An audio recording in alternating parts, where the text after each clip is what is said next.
Hello friends, welcome to my YouTube channel. आइए देखते हैं आज के प्रमुख समसामयिक घटनाओं में से सबसे पहली जो न्यूज है वो ये कि पुणे मेट्रो के लिए भारत की सबसे हल्की मेट्रो ट्रेन इटली से भेजी गई है। ये आएगी टीटागढ़ वैगन्स लिमिटेड के पास में, यानी कि ये पश्चिम बंगाल में है। उसी के साथ में ये इटली से इसका एक ब्रांच यहां पर है, टीटागढ़ वैगन्स लिमिटेड, जो कि अब पहले जो है 90% इसकी हिस्सेदारी हुआ करती थी, अब इसमें 100% हिस्सेदारी हो चुकी है। और ये पहली ट्रेन पेशकश की जा चुकी है, पेश की जा चुकी है। और इसमें से अगर देखा जाए तो सबसे पहले इटली से कुल कितनी ट्रेनें आनी है, तो 34 ट्रेनें आनी है। 34 ट्रेन ये इटली से भेजी जाएगी और हर एक ट्रेन में तीन तीन कोच होंगे, ठीक है, जिसको हम बोगी कहते हैं। तो 3 बोगी एक एक ट्रेन में होंगी और एक बोगी में लगभग 100 लोगों के बैठने की जगह है। तो इस तरीके से ये 34 ट्रेनें भारत में भेजी जाएंगी। कहां से? इटली से। मेट्रो का ये पहला प्रोटोटाइप एक वर्चुअल समारोह है, जिसमें जो इटली में, कहां पर? इटली में भारत की जो राजदूत हैं उनका नाम है नीना मल्होत्रा, उनके बीच में, और भारत में जो इटली की राजदूत हैं उनका नाम है विंसेंजो डी लुका। इन दोनों लोगों के बीच में एक ऑनलाइन यानी कि वर्चुअल समारोह होता है, प्रोटोटाइप एक वर्चुअल समारोह, जिसके बीच में यह जो है साइन किया गया था। यह कोच जो है सितंबर 2021 में पुणे में पहुंच जाएंगे। तो ये है पूरा जो मेट्रो की विशेषता। आइए अब हम इसके बारे में देख लेते हैं। 102 मेट्रो कोचों की आपूर्ति का ऑर्डर दिया गया था। कितना? 102 मेट्रो कोच, जिसमें से मेट्रो के लिए ये मेट्रो कोच भारत में पहली बार ऐसा होगा जो एल्यूमिनियम से बने होंगे। यहां पे ध्यान दीजिएगा, ये एल्यूमिनियम से बने होंगे।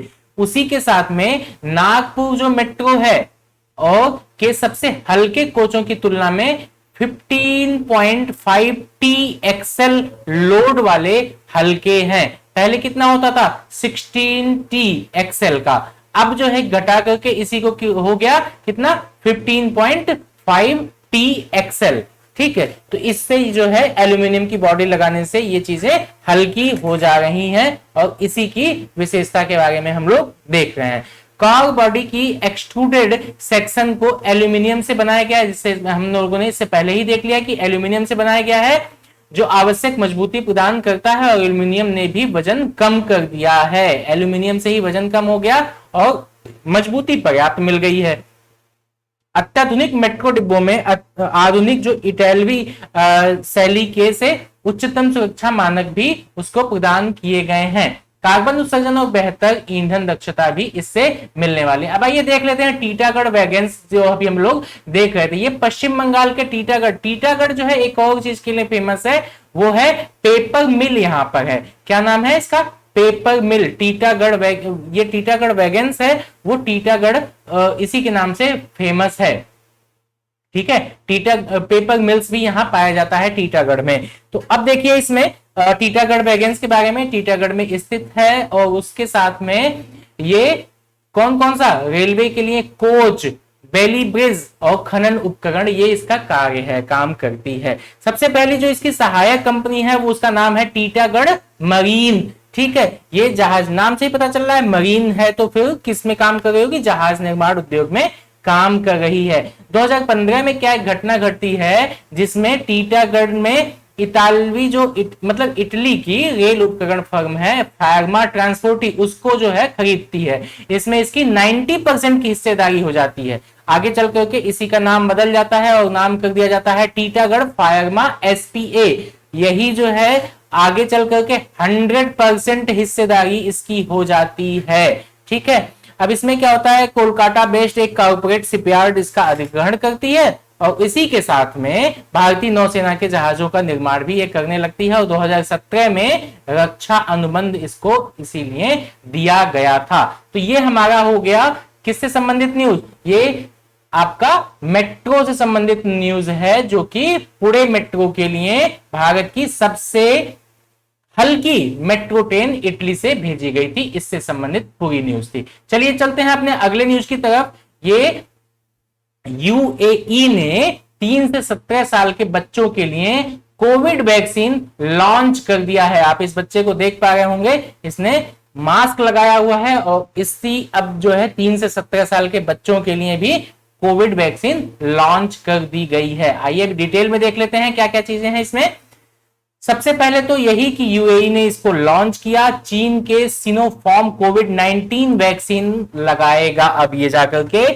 यूएई में दुनिया की उच्चतम टीकाकरण दरों में से एक है। सबसे पहली चीज तो यही कि उच्चतम टीका दर जो है, स्वाभाविक सी बात है, जहां जनसंख्या कम होगी वहां जल्दी जो है टीका लगा दिया जाएगा, लेकिन फिर भी इसके लिए इसको तो इसकी तरफदारी करनी पड़ेगी। ठीक है, अब आइए देखते हैं 12 से 15 आयु वर्ग के बच्चों के लिए फाइजर बायोएनटेक। फाइजर कहां की ये वैक्सीन है ये भी आप हमको बताइए। यूएसए की, ये यूएसए की एक वैक्सीन है फाइजर। ठीक है, रसिया की कौन सी है? रसिया की कौन सी वैक्सीन है? रसिया की है स्पुतनिक। ठीक है, स्पुतनिक जो है ये रसिया की है। इसी के साथ में यूएसए की कौन सी? फाइजर।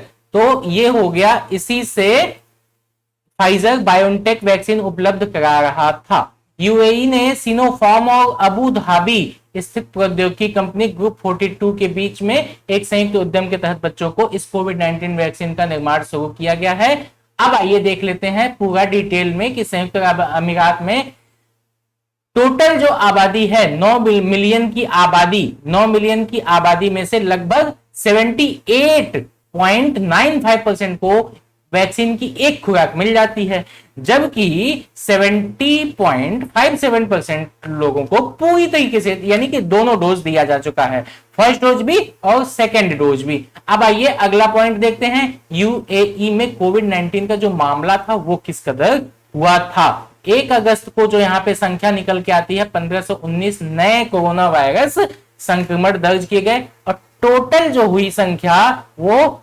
6,82,377 लोग संक्रमित हुए थे। अब आइए वैक्सीन के बारे में देख लेते हैं। BBIVP डैश ये कोविड का वैक्सीन ये जो है यहाँ पे है। इसके साथ में देखिए इस वैक्सीन को सिनोफार्म कोविड 19 वैक्सीन के नाम से भी जाना जाता है, जिसको हम लोग पहले देख चुके हैं, सिनोफार्म कोविड 19 वैक्सीन।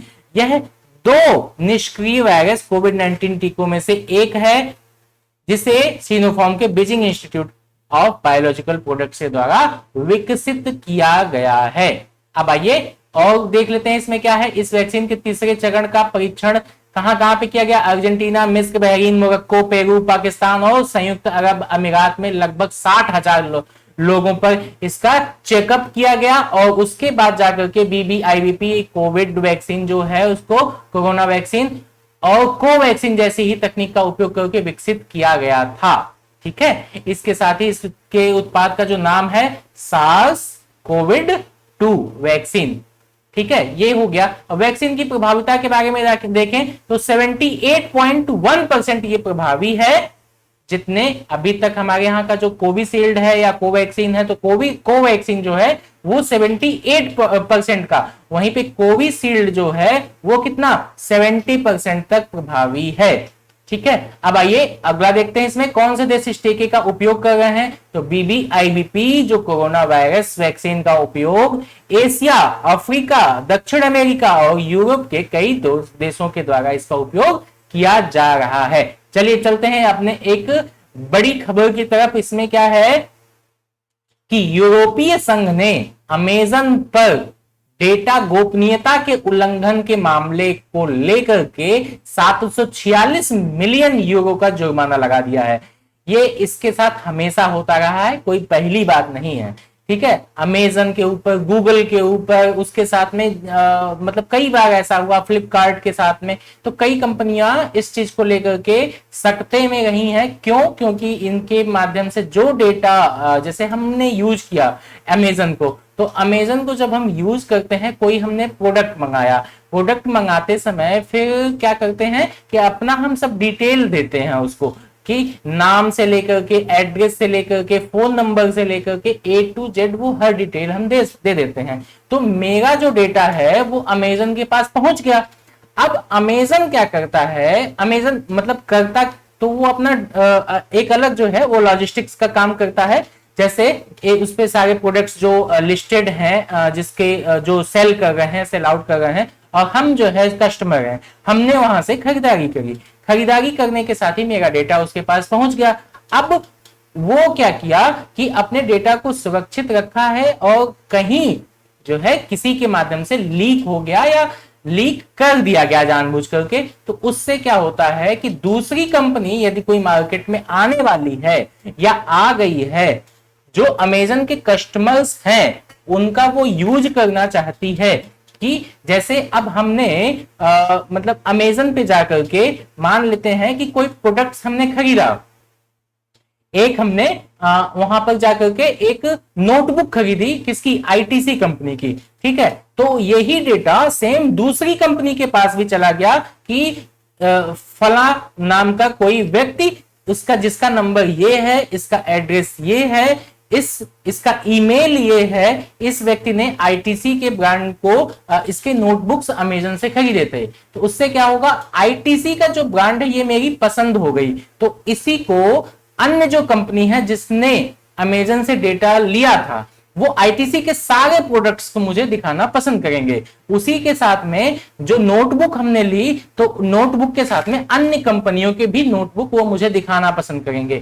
ये किसके बेस्ड होता है, ये एआई बेस्ड भी काम होता है, और साथ में ही हमारी पसंद के हिसाब से वो हमें प्रोडक्ट दिखाना चालू कर देते हैं। जैसे आपने अगर यूट्यूब पर या फिर फेसबुक पर कोई एक वीडियो आपने सर्च किया या कोई वीडियो आपने देख लिया, गलती से भी देख लिया, मान लेते हैं कि आपने इंडिया टीवी का कोई न्यूज आपने सुनना स्टार्ट किया, इससे पहले कभी नहीं सुनते थे इंडिया टीवी का न्यूज, तो आपने पहली बार इंडिया टीवी का न्यूज सुनना स्टार्ट किया। अच्छा, उसके बाद क्या होगा, आपने देख तो लिया, देखने के बाद आप थोड़ी देर बाद देखेंगे कि जो आप YouTube दोबारा ओपन कर रहे हैं या Facebook दोबारा ओपन कर रहे हैं, तो आपके सामने इंडिया टीवी के कई न्यूज आपके सामने आना स्टार्ट हो जाते हैं।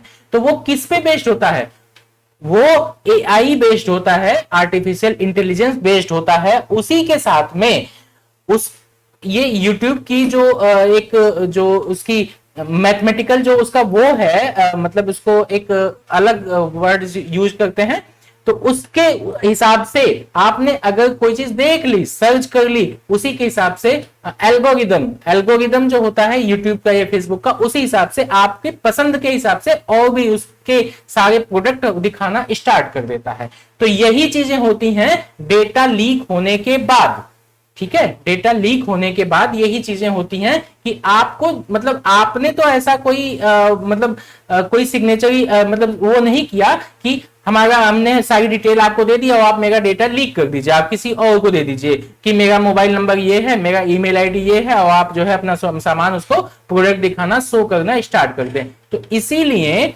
ये हमेशा सख्ते में रहते हैं, कौन, अमेजन, फ्लिपकार्ट। अभी आपने देखा होगा आधार कार्ड को लेकर के भी ये चीजें सामने आई थी, ठीक है। अभी हाल ही में एक पेगासस चल रहा है, पेगासस का हालांकि अलग मुद्दा है, उस पर भी हम लोग चर्चा कर चुके हैं इससे पहले।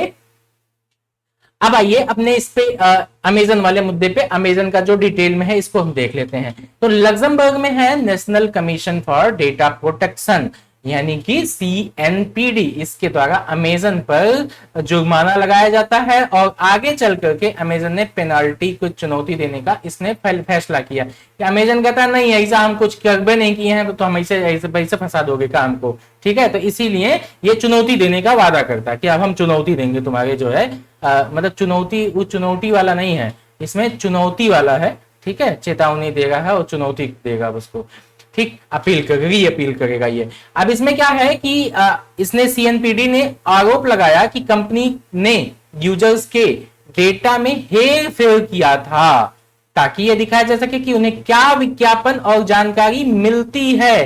देखा ना, यह विज्ञापन और जानकारी की बात जो हमने आपको डिटेल में बताने की कोशिश की है, ठीक। अब EU यानी कि यूरोपियन जो है उसी की बात की जा रही है। EU के GDPR के अनुसार 10,000 लोगों के द्वारा अमेजन के खिलाफ सामूहिक शिकायत दर्ज किया गया था, ठीक है। उसी के हिसाब से ये GDPR जो है ये यही है, जनरल डेटा प्रोटेक्शन रेगुलेशन। इसके बाद से टेक कंपनियां तेजी से यूरोपीय संघ में नियामकों की जांच के दायरे में आ गई हैं, ठीक। इसी के बाद क्या होता है, 3 साल बातचीत के बाद में जीडीपीआर को पेश किया गया था और अब जीडीपीआर उनके राष्ट्रीय कानूनों के हिस्से के रूप में शामिल किया गया है, जिससे क्षेत्राधिकार में कार्रवाई का सामना करना पड़ सकता है। जीडीपीआर क्या है ये भी हम लोग देख लेते हैं। 2018 में इसको लागू किया गया था और इसका रेगुलेशन का जो मूल विचार है यही कंपनियों को अपने द्वारा एकत्र किसी भी डेटा या जानकारी का लाभ उठाने से पहले, मतलब हमारा अगर डेटा कहीं लीक किया जाएगा तो पहले हमसे सहमति तो ले लो कि भैया हम तुम्हारा डेटा किसी और कंपनी को बेच दे रहे हैं। हाँ, अब हमारा मन करेगा तो हम उस पर साइन करेंगे, नहीं मन मतलब साइन का मतलब जो आपने कोई एप्लीकेशन डाउनलोड किया होगा तो आपने देखा होगा फटाफट फटाफट फटाफट 3-4 जो है उसमें अलाउ करने का ऑप्शन आता है। तो उसमें क्या क्या लिखा होता है, कभी आपने ध्यान से देखा होगा कि मतलब जो है वो एप्लीकेशन जो आपने डाउनलोड किया है वो आपका मतलब गैलरी से फोटोज शेयर कर सकते हैं, फोटोज वो मतलब वहां से सारी चीजें डेटा A to Z कई चीजें वो पूछता है। कैमरा हम आपका यूज कर सकते हैं, मतलब उसके साथ में डेटा हम आपका यूज कर सकते हैं, फोटोज यूज कर सकते हैं, कुछ और भी पॉइंट्स हैं ऐसे, उसमें कई चीजें पूछता है और हम लोग क्या करते हैं allow allow allow allow allow, ठीक है। फिर भाई फाइनली वो हमारा जो भी एप्लीकेशन हम डाउनलोड कर रहे हैं वो डाउनलोड हो जाता है। तो यही चीजें होती हैं, तो इस पर हम लोग वहां सहमति दे देते हैं। तो ये चीजें हैं, इसका उल्लंघन करने पर भारी जुर्माने का प्रावधान है। जीडीपीआर के तहत गूगल भी आया है, गूगल पर भी सबसे बड़ा जुर्माना लगाया गया था इस चीज को लेकर के। एक फ्रेंच डेटा प्राइवेसी वॉचडॉग ने गूगल को $57 मिलियन का भुगतान करने के लिए कहा था और ये गूगल भी खूब कायदे से करता है ये काम, ठीक है। गूगल भी ये काम खूब कायदे से करता है। अगर आप जो है वही जो हमने आपको बताया कि आपने कोई गलती से कोई वीडियो देख लिया तो वो दिखाना स्टार्ट कर देता है। चलिए चलते हैं। भारतीय महिला हॉकी टीम ओलंपिक, हालांकि ये सेमीफाइनल में प्रवेश की थी तब की ये न्यूज है, लेकिन हुआ क्या कि अब जो है हम लोग यहां से पदक भी प्राप्त कर चुके हैं। चलिए इसमें देख लेते हैं डिटेल में क्या है इस हॉकी टीम के बारे में। इसमें 49 साल के अंतराल के बाद ऐसा हो रहा है कि जब सेमीफाइनल में हम लोगों ने प्रवेश किया है।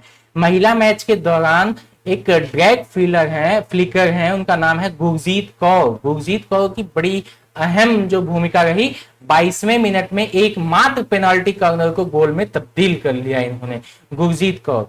दूसरी चीज कि जो महिला टीम के नेतृत्व कर रही है उनका नाम है रानी रामपाल। रानी रामपाल, ये नाम ध्यान रखिएगा, ठीक है। 4 अगस्त को ही सेमीफाइनल अर्जेंटीना से ये भिड़ेंगी, ठीक। अब पृष्ठभूमि के तौर पर देख लेते हैं। सबसे पहला कि 1980 के मास्को खेलों के सबसे बेहतर मतलब ये रहे हैं और उसी के साथ में 6 टीमों में से चौथे स्थान पर रही थी उस समय। 1980 की बात हो रही है, ठीक है। खेलों के उस संस्करण से महिला हॉकी ने अपनी शुरुआत की थी और स्पर्धा राउंड रॉबिन मतलब प्रारूप में खेली गई थी। तो इस तरीके से उस समय का मैच हुआ था। और अगर अभी देखा जाए तो 2020 का जो ओलंपिक महिला फील्ड हॉकी टूर्नामेंट, खेलों में महिलाओं के लिए फील्ड हॉकी का, ये 11वां संस्करण शामिल हो गया है, ठीक है। 11वां संस्करण है। इसी के साथ में आप देखिए कि यह खेल जो है 25 जुलाई से 7 अगस्त तक आयोजित होने वाला था 2020 तक, लेकिन कोविड-19 महामारी की वजह से वो अब जो है खेला जा रहा है। चलिए एक अगली जो बड़ी न्यूज है वो ये कि 1 अगस्त को मुस्लिम महिला अधिकार दिवस के तौर पर मनाया जाता है। इसको ध्यान दीजिएगा क्योंकि ये बहुत ज्यादा चर्चित रह चुका है। क्यों? क्योंकि ये 1 अगस्त 2019 को संसद में मंजूरी दे दी गई थी मुस्लिम महिला अधिकार दिवस के तौर पर। सबसे पहली चीज तो ट्रिपल तलाक जो बिल आया था उसकी वजह से, उसमें क्या था, सामाजिक बुराई की बेड़ियों से मुक्त करने का एक मील का पत्थर ये शामिल हुआ था। इससे सामाजिक समानता मिलती है, महिला पुरुष वाली जो भावना होती है उससे कि पुरुषत्व वाली ही चलेगी, महिलाओं की नहीं चलेगी। तो ऐसा नहीं कि 3 बार तलाक तलाक तलाक बोली और मामला खत्म, तो वो वाली चीज नहीं हो सकती है, ठीक है। ये एक केस जो है शाहबानो बेगम से स्टार्ट होता है और आगे चल करके उन्होंने मतलब आधारशिला रख दी थी, नींव का पत्थर इन्होंने ही रख दिया था शाहबानो बेगम ने। इसी को आगे चल करके शायरा बानो आती हैं। शायरा बानो ने तलाक बिद्दत, बहुविवाह और निकाह हलाला, इन तीनों को असंवैधानिक घोषित करने की मांग की थी। और इसी के साथ में जो संविधान का अनुच्छेद है, अनुच्छेद 14, अनुच्छेद 15, अनुच्छेद 21, अनुच्छेद 25, ये आप लोगों ने डिटेल में पढ़ा है क्लास में, जब सुरेंद्र सर पॉलिटी पढ़ा गए थे तब, ठीक है। उन्हीं उसके उल्लंघन के हवाला देकर के ये मामले दर्ज कर लिए गए थे। उसके बाद से ही ट्रिपल तलाक जो कानून था उसको हटा दिया जाता है और इसको आपराधिक अपराध बना दिया जाता है। मतलब अब कोई ऐसा किया तो आपराधिक अपराध।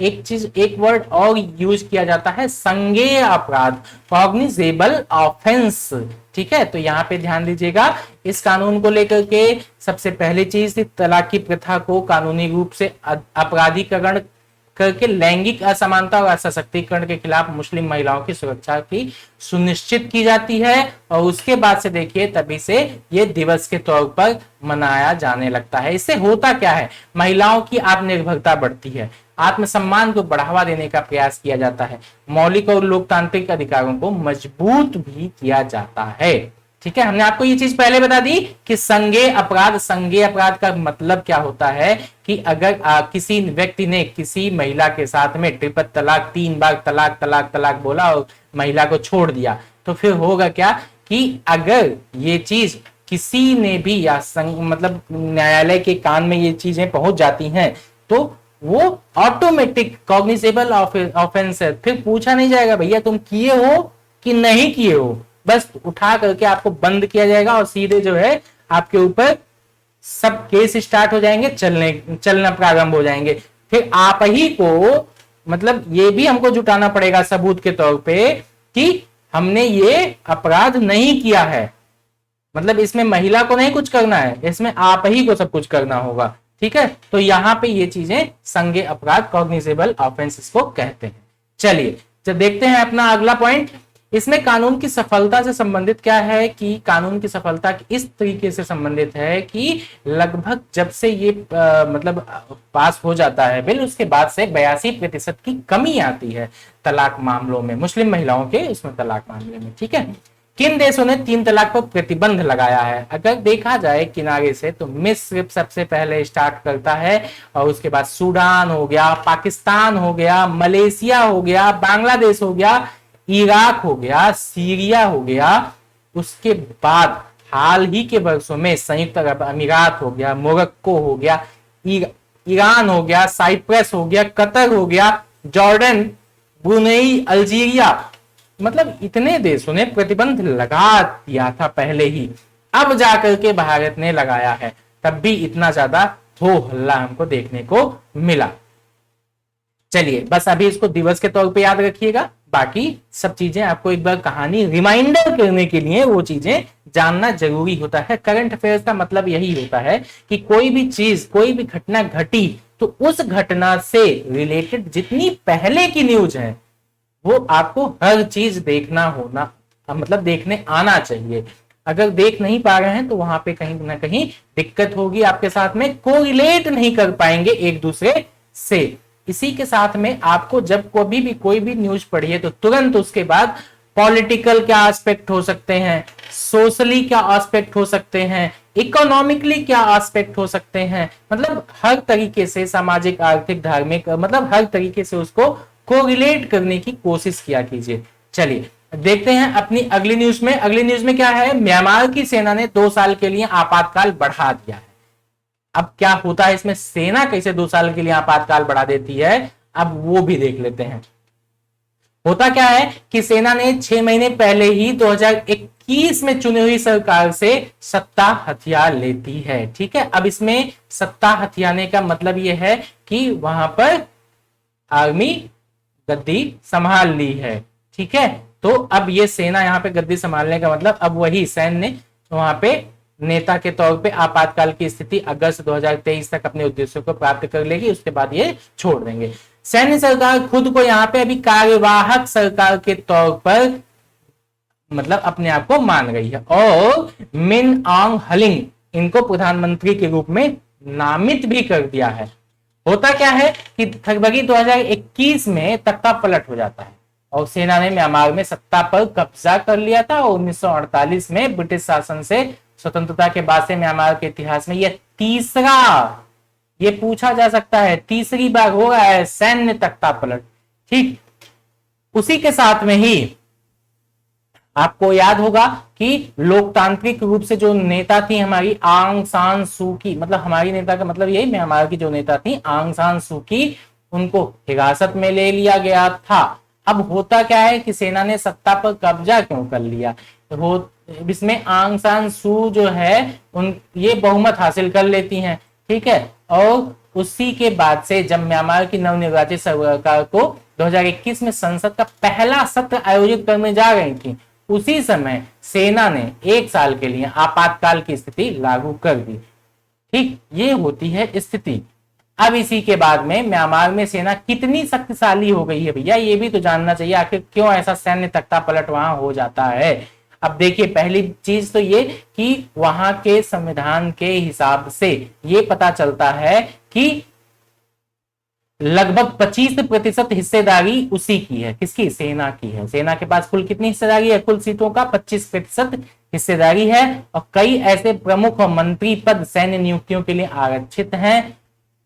और कुल मिला जुला करके वहां पर इस तरीके से 3 बार अभी तक हो चुका है। ठीक है, तो ये ध्यान दीजिएगा यहाँ पे। अब उसके साथ में म्यांमार की कंडीशन देख लेते हैं। म्यांमार में क्या होता है कि ये एक दक्षिण पूर्वी एशियाई देश है। मतलब म्यांमार देखने का मतलब ये है कि वो जहां की घटना पड़ रहे हैं उसके बारे में भी थोड़ा जान लीजिए। ठीक है, अब यहाँ म्यांमार का मैप नहीं लगाए, लेकिन म्यांमार आप देख लीजिएगा, क्योंकि भारत के पड़ोसी देशों में से एक देश म्यांमार भी है।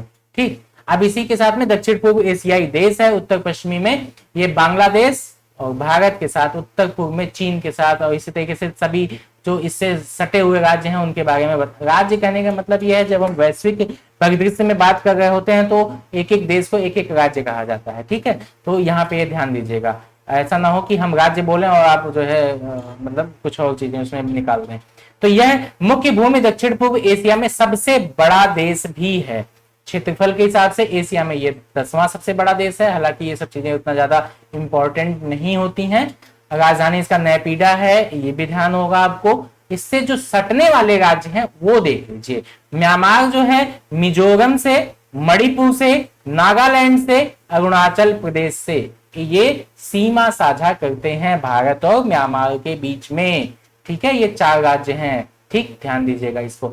चलिए चलते हैं अपने अगले न्यूज की तरफ। इसमें क्या है, भारत और ब्रिटेन अश्वगंधा का क्लिनिकल परीक्षण कर रहे हैं। काहे के लिए भैया ये क्लिनिकल परीक्षण हो रहा है? कोविड-19 में बताया जा रहा है कि इससे इम्यूनिटी सिस्टम बहुत है मजबूत होगा। इम्यूनिटी सिस्टम कह कह करके तो लोगों ने क्या क्या खिला और पिला दिया है कि मतलब अब मत पूछिए।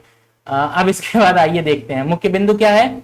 जो अखिल भारतीय आयुर्वेद संस्थान है और LSHTM, इन दोनों ने अश्वगंधा के परीक्षण पर एक समझौता ज्ञापन कर लिया। इसमें ब्रिटेन के 3 शहर सामने आते हैं जहां पर लगभग 2000 लोगों पर क्लिनिकल परीक्षण होता है। कौन कौन से शहर हैं? लिसेस्टर, बर्मिंघम और लंदन। 2000 लोगों पर यहाँ पर परीक्षण हो गया। अब इसके साथ में पता चलता है कि कई बीमारियों के लिए ये फायदेमंद है। और उसी के साथ में आयुष मंत्रालय ने क्या किया, कोविड-19 रोगियों पर इसकी प्रभावकारिता की जांच करने के लिए विदेशी संस्थान के साथ में सहयोग भी किया है। होता क्या है, अश्वगंधा आज से नहीं, आदिकाल से हमारे यहाँ देशों में मतलब काफी विद्वानों ने जो आयुर्वेद से संबंधित थे उन्होंने प्रयोग करना स्टार्ट कर दिया था बहुत पहले से। इसी चीज को लेकर के एक संभावना व्यक्त की जा रही है कि कहीं ना कहीं हो सकता है कि कोविड-19 में ये भी इसकी प्रभाविता बढ़ सकती है। चलिए आइए देखते हैं अश्वगंधा है क्या चीज। इसका जो वैज्ञानिक नाम है उसका नाम है विथानिया सोमनिफेरा। ठीक है, इसे आमतौर पर इंडियन विंटर चेरी भी कहा जाता है। ये जड़ी बूटी ऊर्जा को बढ़ावा देती है, इसीलिए तो अश्वगंधा कई, जैसे आप शंख पुष्प पीते होंगे उसमें आपने देखा होगा अश्वगंधा मिला होता है। इस तरीके से कई ऐसे जो आयुर्वेद की दवाइयां या फिर कई ऐसी चीजें हैं, प्रोडक्ट हैं जिसमें अश्वगंधा प्रयोग में लाया जाता है। ठीक है, तनाव को ये कम करता है, प्रतिरक्षा प्रणाली को मजबूत, प्रतिरक्षा प्रणाली मतलब इम्यूनिटी सिस्टम को मजबूत करता है, कभी कभी हिंदिया भी थोड़ा समझ लिया कीजिए, हिंदिया थोड़ी टफ होती है लेकिन फिर भी इम्यूनिटी सिस्टम को मजबूत बनाता है। भारत के लिए परीक्षण का महत्व क्या है? अब देखिए इसमें अगर जो है अश्वगंधा में ऐसा पाया जाता है, किसमें? अश्वगंधा में अगर इन कोविड-19 को लेकर के भी कुछ जो है हमको देखने को मिल रहा है कि इससे फायदा हो सकता है, तो क्यों नहीं हम जो है उससे चिकित्सा प्रणाली को एक सफलता हासिल होगी और उसके साथ में वैज्ञानिक वैधता भी प्रदान करके इसको हम आगे बढ़ा सकते हैं। ठीक है, औषधि उपचार भी इसके लिए अधिकृत किया जा सकता है। अब चलते हैं इसमें देख लेते हैं और अश्वगंधा पर क्या अध्ययन होता है।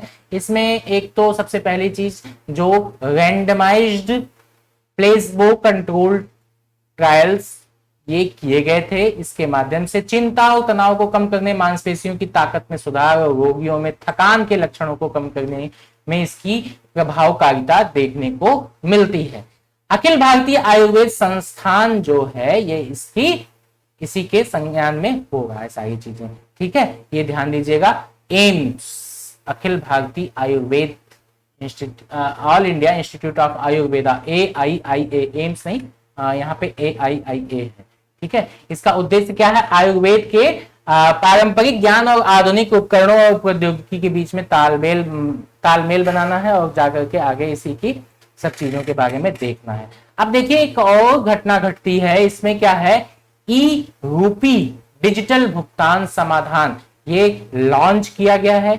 अब इसके माध्यम से क्या होगा, क्या चीजें होने वाली हैं, ये आपने एक नीचे एक ये फिगर देखिएगा, ये कुछ इस तरीके से पूरी तरह नगद रहित व संपर्क रहित भुगतान, प्रीपेड ई वाउचर, कुछ इस तरीके से इसका एडवर्टीजमेंट हुआ है। ठीक है, पेपरों में भी। ठीक, अब आइए देखते हैं इसमें प्रधानमंत्री महामहिम हमारे मोदी जी, इनके द्वारा लॉन्च किया गया एक ई वाउचर आधारित भुगतान समाधान।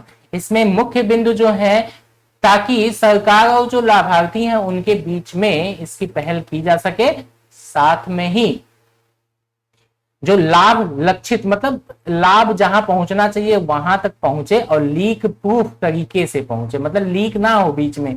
जितना जैसे हमारे अकाउंट में सरकार के द्वारा 100 रुपया भेजा जाना है, ठीक है, तो 100 रुपया वो हमारे पास पूरा का पूरा हमारे अकाउंट में आ जाए।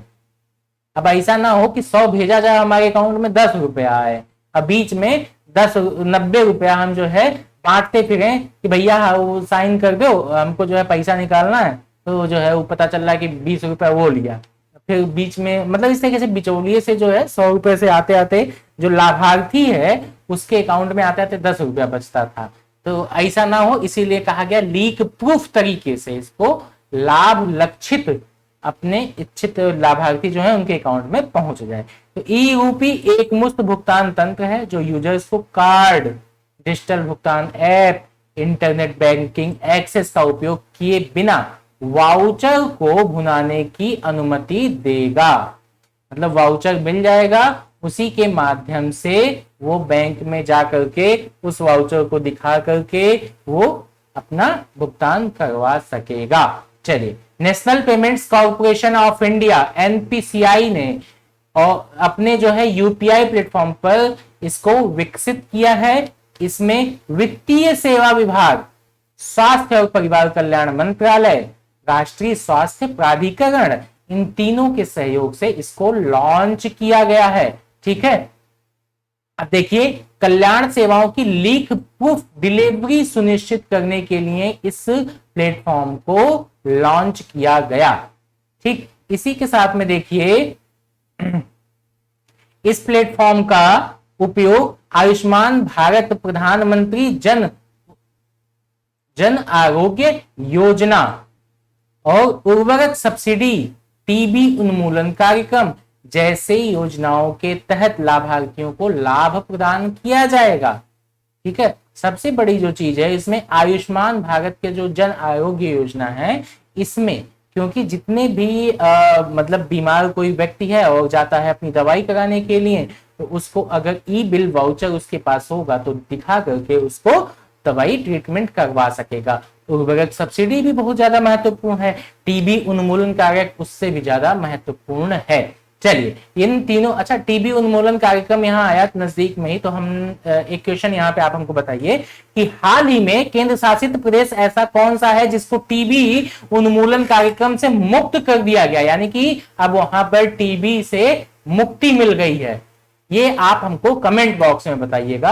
ये हमने आपको पिछली बार, यानी कि जो हमारा नेक्स्ट, इससे जो पिछला जो करंट अफेयर्स का सीरीज था उसमें हमने आपको बताया हुआ है। ठीक है, अगर ध्यान से आप देख रहे होंगे तो उसको आप आसानी से बता ले जाएंगे। चलिए, निजी क्षेत्र में अपने कर्मचारी कल्याण और कॉर्पोरेट सामाजिक जिम्मेदारी कार्यक्रमों के तहत भी डिजिटल वाउचर का लाभ ये लोग उठा सकते हैं। अब आइए देख लीजिए, ई रूपी लाभार्थियों के मोबाइल फोन पर एसएमएस स्ट्रिंग या क्यूआर कोड के माध्यम से वितरित कर दिया जाएगा। यह जो प्रीपेड गिफ्ट वाउचर है की तरह ही होगा। ठीक है, उसके बाद ये जिसे बिना किसी क्रेडिट कार्ड, डेबिट कार्ड या मोबाइल ऐप या इंटरनेट बैंकिंग के स्वीकार करने वाले केंद्रों पर भुनाया जा सकता है, मतलब वहां पे दिखा करके ये काम हो सकता है। चलिए चलते हैं अपने अगले न्यूज पे। इसमें क्या है, विश्व स्तनपान सप्ताह मनाया जाता है। कब? 1 अगस्त से लेकर के 7 अगस्त तक ये सप्ताह, पूरा वीक ही मनाया जाता है, विश्व स्तनपान सप्ताह। इसके पीछे WHO ने भी काफी कुछ इसका योगदान है, और जो है हमारा स्वास्थ्य मंत्रालय है, इस पे काफी इसका योगदान रहा है इस चीज को बढ़ावा देने के लिए। तो आपने देखा होगा कई बार न्यूज में भी, एडवर्टीजमेंट में भी सब चीजें जो है प्रोत्साहित किया जाता है कि ऐसा करना चाहिए। अब देखिए इसमें देखते हैं क्या क्या मुख्य बिंदु है वो चीजें। सबसे पहली चीज तो विश्व स्तनपान सप्ताह ये एक वार्षिक उत्सव के तौर पर मनाया जाता है, और हर साल 120 से अधिक देशों में इसको आयोजित भी किया जाता है। WHO कहता है कि बच्चे के स्वास्थ्य के लिए, अस्तित्व को सुनिश्चित करने के लिए स्तनपान सबसे प्रभावी तरीका है।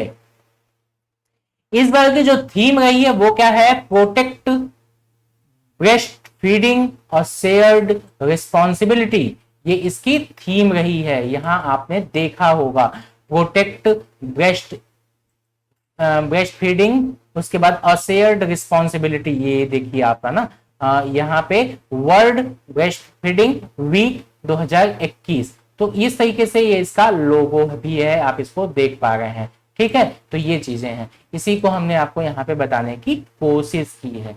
यह सप्ताह मनाया ही क्यों जाता है, यह इसीलिए ताकि दुनिया भर में शिशुओं के स्वास्थ्य में सुधार के लिए विश्व स्तनपान सप्ताह को मनाया जाता है। चलिए देख लेते हैं इसकी पृष्ठभूमि में क्या था कि WHO और यूनिसेफ ने इसको बढ़ावा देने के लिए सबसे कार्य करना स्टार्ट किया था, इनोसेंटी डिक्लेरेशन बनाया था। इसी के बाद से 1991 में world association of breast feeding action नामक एक एसोसिएशन की स्थापना की जाती है, और 92 से 1992 से इस सप्ताह को समर्पित कर दिया जाता है कि 1 अगस्त से लेकर के 7 अगस्त तक हम लोग ये स्तनपान दिवस के तौर पर मनाएंगे। इससे मतलब फायदा क्या होता है, महत्वपूर्ण क्या है।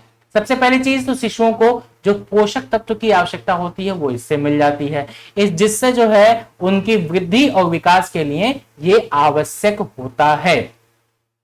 अब इसके आगे देखिए कि सुरक्षित, स्वस्थ और स्वच्छ और उनके लिए पहले टीके के रूप में ये कार्य भी करता है। वहीं पर हमारा स्वास्थ्य और परिवार कल्याण मंत्रालय कहता है कि स्तनपान शिशु की इम्यूनिटी सिस्टम को बढ़ाने में मदद भी करता है, जिसकी वजह से शिशु मृत्यु दर कम हो जाती है। इससे अच्छा फायदा क्या है कि श्वसन पथ के संक्रमण में, एलर्जी को, मधुमेह और बचपन के ल्यूकीमिया जैसे संक्रमणों के विकास के जोखिम को कम भी करता है।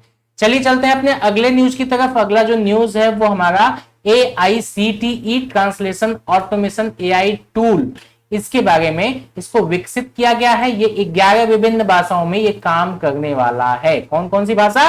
हिंदी, मराठी, बंगाली, तेलुगु, गुजराती, तमिल, कन्नड़, मलयालम, असमिया, पंजाबी और उड़िया में ये अनुवाद करेगा। इसके साथ ही आप देख रहे होंगे कि AICTE है क्या, ये भी तो हम जान लें। इसकी स्थापना होती है नवंबर 1945 में। इसके साथ ही आप देखिए इसको वैधानिक निकाय का दर्जा दिया गया था उस समय, और उसके साथ में ही आप ये भी देखिए कि इसका मुख्यालय है दिल्ली में। ठीक है। इसके कई अन्य ब्रांचेस भी हैं, उसको देखने की बस इतना जानिए कि दिल्ली में है, वैधानिक निकाय का दर्जा इसको प्राप्त है, नवंबर 1945 में इसकी स्थापना हुई थी। ठीक है, चलते हैं अपने अगले न्यूज की तरफ। जो इंपॉर्टेंट न्यूज है ये कि संयुक्त राष्ट्र महासभा ने अफ्रीकी मूल के लोगों का स्थायी मंच इनको बनाया है। अब देखिए यहाँ पे ध्यान दीजिएगा, जो संयुक्त राष्ट्र महासभा है उंगा जिसको उपनाम से कहा जाता है, 2 अगस्त 2021 को ये करता है अफ्रीकी मूल के लोगों को एक स्थायी मंच, इनको मंजूरी मिल जाती है। इसमें है क्या मुख्य बिंदु, ये भी तो जानने की जरूरत है, जिसमें स्थायी मंच के माध्यम से नस्लवाद, जेनोफोबिया, नस्लीय भेदभाव और असहिष्णुता की चुनौतियों का समाधान करने में विशेषज्ञ सलाह प्रदान करेगा ये। और 193 जो इसके सदस्यीय देश हैं, जो सदस्य देश विश्व निकाय द्वारा सर्वसम्मति से प्रस्ताव को अपनाया गया था। ठीक है, इसकी पृष्ठभूमि में देखा जाए तो स्थापना अफ्रीकी मूल के लोगों के लिए अंतरराष्ट्रीय दशक के दौरान हुई है और इसी के साथ में ये 1 जनवरी 2015 को शुरू हुई थी और 31 दिसंबर 2024 को ये समाप्त होगी। इसकी मान्यता, न्याय और विकास जैसे विषयों पर ये केंद्रित है। इस मंच की स्थापना ही क्यों की गई थी भैया, ये भी तो जानना जरूरी है।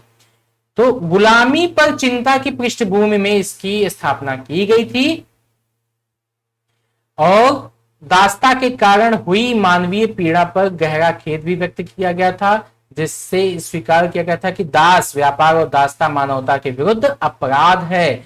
इसमें क्या होता है, फोरम में 10 सदस्य होंगे, 5 सभी क्षेत्रों में महासभा द्वारा चुने जाएंगे और 5 को मानवाधिकार परिषद के द्वारा इसको नियुक्त किया जाएगा। चलिए चलते हैं अपने अगले न्यूज में। क्या है कि इसमें बताया जा रहा है, ये एक बुरी खबर है कि जुलाई सितंबर 2020 की बेरोजगारी दर बढ़कर के 13.3% हो गई है। जो सबसे बड़ा हाथ रहा है इसमें कि कोरोना को लेकर के जो महामारी है उसकी वजह से ये स्थिति और भी बद से बदतर हो गई है। ठीक है, तो अब आइए कुछ और भी इसमें जो पॉइंट्स हैं वो देख लेते हैं। वैसे बहुत ज्यादा तो इसमें देखने की जरूरत नहीं है। मेन जो चीज है वो ये कि जो इसकी रिपोर्ट जो आई है ये किसके द्वारा लाई गई है, जो बेरोजगारी दर है इसकी रिपोर्ट हमारा नेशनल स्टैटिस्टिकल ऑफिस ये इसकी रिपोर्ट जारी करता है। ये ध्यान देने वाली बात है, रिपोर्ट क्योंकि पूछता है कि इसकी रिपोर्ट कौन जारी करता है। दूसरी चीज अब आइए देखते हैं कि दिन प्रतिदिन ये बढ़ती ही गई है। पहली चीज तो अप्रैल जून 2020 में इतने प्रतिशत थी, सितंबर 2020 में 37% हो जाती है, अप्रैल जून 2020 में श्रम बल की भागीदारी जो थी वो इतने प्रतिशत थी। तो एक तरफ तो बेरोजगारी बताई गई है और श्रम बल की भागीदारी भी बताई गई है। ठीक है, तो अप्रैल जून 2020 की अपेक्षा सितंबर 2020 में बढ़ गई है। आप यहाँ पे ध्यान दीजिएगा, बढ़ना घटना पूछ सकता है, ये इकोनॉमी के क्वेश्चन बन सकते हैं। श्रम बल की भागीदारी अप्रैल जून 2020 की अपेक्षा सितंबर 2020 में कम हो गई थी, यही पूछ लेगा कथन के माध्यम से। तो क्या यहाँ पे ज्यादा है, ठीक है, यहाँ पे ध्यान दीजिएगा। तो यहाँ पे 35.9% है अप्रैल जून में, सितंबर में हो जा रही है 37%। ठीक, अब देखिए श्रम बल हम कहते किसको हैं ये भी तो जानना जरूरी है। ये बताता है कि जनसंख्या के उस हिस्से को संदर्भित करता है जो वस्तुओं और सेवाओं के उत्पादन के लिए आर्थिक गतिविधियों को आगे बढ़ाने के लिए श्रम की आपूर्ति करता है। इसमें कौन कौन से नौकरी पेशा और बेरोजगार दोनों तरह के लोग इसमें शामिल होते हैं लेबर फोर्स में। ठीक है, ये है हमारा श्रम बल। अब देखिए अगला, आवधिक श्रम बल सर्वेक्षण, ये क्या चीज है। अब ये अप्रैल 2017 में इसको शुरू किया गया था और उसके साथ ही बेरोजगारी दर, श्रमिक जनसंख्या अनुपात, श्रम बल भागीदारी, श्रमिकों के वितरण का अनुमान देकर के इसको प्रदान किया जाता है। तो ये हो गया। अब इस न्यूज को हमने आपको 2 अगस्त वाली न्यूज में भी हमने आपको बताया था। हमारे महामहिम प्रधानमंत्री माननीय मोदी जी यूएनएससी की चर्चा की अध्यक्षता करने जा रहे हैं। ठीक है, ये सबसे बड़ी बात है और ऐसा मतलब हमारे इतिहास में पहली बार हो रहा है कि कोई प्रधानमंत्री यूएनएससी की अध्यक्षता करने जा रहा है। तो इसके साथ में ही भारत को एक और अध्यक्षता मिलने वाली है यूएनएससी में, वो होगी दिसंबर 2023 में। तो अगस्त 2021 और दिसंबर 2023 नहीं 22 दिसंबर 2022 में। तो ये 2 महीने की अध्यक्षता, यानी कि अगस्त 2021 और दिसंबर 2022, तो ये दोनों हमें मिलने वाले। तो पहला जो अभी अगस्त 2021 वाला है, इसमें हमारे माननीय मोदी जी 8 अगस्त को अपनी बात रखने जा रहे हैं और 8 अगस्त को वो संबोधित करेंगे, जिसमें कुछ मुद्दे भी हमने आपके साथ शेयर कर लिया था, इससे पहले ही शेयर कर लिया था पिछले वाले न्यूज में। लेकिन आइए कुछ और भी जो बिंदु हैं उस पे भी हम लोग देख लेते हैं, कुछ और भी पॉइंट है। वो क्या है, यूएनएससी में समुद्री सुरक्षा के मुद्दे पर बात होगी। ठीक है, इसी के साथ में यूएनएससी की अध्यक्षता अगस्त के लिए बताया ही हमने आपको कि की जा रही है, और यूएनएससी में खुली बहस की अध्यक्षता करने वाले ये पहले भारतीय प्रधानमंत्री होंगे। ठीक है, इसी के साथ में अंतरराष्ट्रीय शांति और सुरक्षा के लिए जिम्मेदार और समावेशी समाधानों को बढ़ावा देने के लिए अपने लक्ष्य पर प्रकाश डाला जाएगा। यूएनएससी में भारत क्या करने वाला है, 1 जनवरी 2021 को यूएनएससी का गैर स्थायी सदस्य है। यहाँ पे ध्यान दीजिएगा, यूएनएससी का हो सकता है कि अगर स्टेटमेंट के तौर पे पूछ लिया जाए कि यूएनएससी का भारत स्थायी सदस्य है, तो वहां पे ध्यान दीजिएगा नहीं है, गैर स्थायी सदस्य है। ठीक है, अपना 2 साल का कार्यकाल शुरू किया है, जिसमें भारत का 7वां ये कार्यकाल होगा। और इससे पहले भारत 1950, 51, 67, 68, 72 से 73, 77, 78, 84, 85, 91, 92 में यूएनएससी का सदस्य रहा है। इसी के साथ में कुछ और भी बिंदु, जिसमें यूएनएससी जो है यूएन के 6 प्रमुख अंगों में से ये एक है। ठीक है, 6 प्रमुख अंगों में से एक है।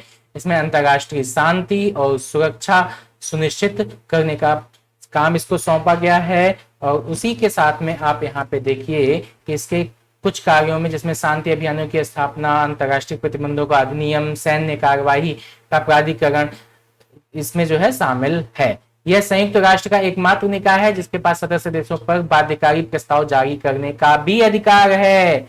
यहाँ पे ध्यान दीजिएगा, जिसके पास सदस्य देशों पर बाध्यकारी प्रस्ताव जारी करने का अधिकार है। यूएनएससी द्वितीय विश्व युद्ध के बाद बनाया गया था। लीग ऑफ नेशंस विश्व शांति बनाए रखने में विफल रहा था। यूएनएससी का जो पहला सत्र था 17 जनवरी 1946 को आयोजित किया गया था, और यूएनएससी ने कोरियाई युद्ध और कांगो संकट में सैन्य हस्तक्षेप के साथ साथ स्वेज संकट, साइप्रस और वेस्ट न्यू गिनी में शांति मिशन को स्थापित भी करने का प्रयास किया था। तो इस तरीके से ये हमने इसको भी देख लिया। अब हम चलते हैं अपने अगले न्यूज पे, पिंगली वेंकैया के बारे में देख लेते हैं। पिंगली वेंकैया को उपराष्ट्रपति वेंकैया नायडू और केंद्रीय मंत्रिमंडल के अन्य सदस्यों ने इनको श्रद्धांजलि दी है। वर्ष 2021 में पिंगली वेंकैया की 145वीं वर्षगांठ है। इसमें आप देखिए क्या लिखा हुआ है, इस जो फिगर में, विजयी विश्व तिरंगा डिजाइन करने वाले पिंगली वेंकैया का जन्म जो है 1876 में 2 अगस्त को हुआ था। ठीक है, 19 साल की उम्र में ही ब्रिटिश इंडियन आर्मी ये जुड़ गए थे, स्वतंत्रता संग्राम सेनानी भी रहे थे। ये एंग्लो मतलब इसमें जो है जंग में इसमें हिस्सा भी लेते हैं, और महात्मा गांधी से इनकी मुलाकात भी हुई थी। उर्दू और जापानी कई अच्छी भाषाओं का इनको ज्ञान भी था। और इसी के साथ में आप ये भी देखिए कि इन्होंने 1921 में केसरिया और हरा झंडा सामने रखा, और जालंधर के जो लाला हंसराज ने, इसमें जो हमारा तिरंगा है उसकी बात की जा रही है, तिरंगा में चरखा है वो लाला हंसराज ने इनको मतलब बताया था, सुझाया था कि आप इसमें चक्र भी रख दीजिए। वहीं पर गांधी जी ने जो आप देखते हैं केसरिया, तिरंगे में जो ट्राई कलर है तो उसमें सबसे ऊपर केसरिया और सबसे नीचे हरा, तो बीच में जो व्हाइट पट्टी है ना, वो गांधी जी ने ही इनको सुझाया था। ठीक, और लाला हंसराज ने चक्र जो बीच में आप देखते हैं 24 तीली वाला चक्र, ठीक है, वो लाला हंसराज ने इनको सुझाया था। ठीक, तो इसीलिए हम जो है पिंगली वेंकैया को अच्छी तरीके से भली भांति याद करते हैं। तो ये स्वतंत्रता संग्राम सेनानी थे, उसके साथ में ये आंध्र प्रदेश के रहने वाले थे। कहाँ के? आंध्र प्रदेश के रहने वाले थे। ठीक है, उसी के साथ में कुछ और भी बिंदु देख लेते हैं। हमने आपको बताया ही कि गांधी जी से प्रभावित थे, तो गांधीवाद जो है कहा जाता है कि गांधीवादी थे, कृषक थे, शिक्षक थे, भाषाविद थे, भूवैज्ञानिक थे, लेखक थे, मतलब ये कई चीजों में सिद्ध हस्तक्षेप, मतलब इनको सिद्धि प्राप्त हुई थी। इसी के साथ में जो है इन्होंने सबसे पहला स्वराज ध्वज नामक एक ध्वज भी डिजाइन किया था। क्या नाम था उसका? स्वराज ध्वज, स्वराज ध्वज। ठीक है, ये था स्वराज ध्वज। इन्होंने पिंगली वेंकैया इसी के लिए जाने जाते हैं। तो इस तरीके से ये हमारी न्यूज यहीं पे समाप्त होती है और हम लोग मिलते हैं फिर ब्रेक के बाद। Thank you.